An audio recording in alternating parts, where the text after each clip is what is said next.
12ஆம் வகுப்பு வேதியியல் பாடம் 9 மின் வேதியியல். இந்த வீடியோவிலே 0.1 மோலார் HCl மற்றும் 0.1 மோலார் KCl இந்த இரண்டு கரைசல்களில் எது அதிக மோலார் கடத்து திறனை கொண்டது ஏன் என்பதை பற்றி பார்ப்போம். இந்த இரண்டு கரைசல்களில் 0.1 m HCl மற்றும் 0.1 m KCl உடன் ஒப்பிடும் பொழுது 0.1 m HCl அதிக மோலார் கடத்து திறனை கொண்டுள்ளது.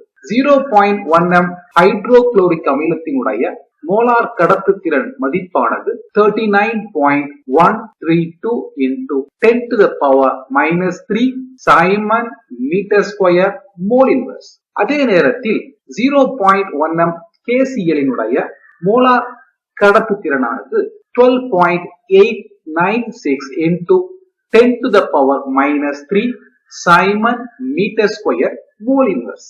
இரண்டு மின்பகுளி கரைசல்களின் செறிவும் ஒன்றுதான். இரண்டிலும் எதிர் மின் அயனியாக இருப்பது Cl-. இவை இரண்டில் H+ அயனியும் K+ அயனி மட்டுமே மாறுபட்டு காணப்படுகிறது. அயனிகளின் இயக்கமே மின் கடத்து திறனை மின்பகுளி கரைசலுக்கு தருகிறது என்பதை நாம் அறிவோம். இந்த இரண்டு கரைசல்களில் H+ அயனியானது சிறிய உருவளவையும் K+ அயனியானது பெரிய உருவளவையும் கொண்டுள்ளது. எனவே சிறிய உருவளவை கொண்ட H+ அயனியானது மின் முனையை நோக்கி விரைவாக இயங்குகிறது.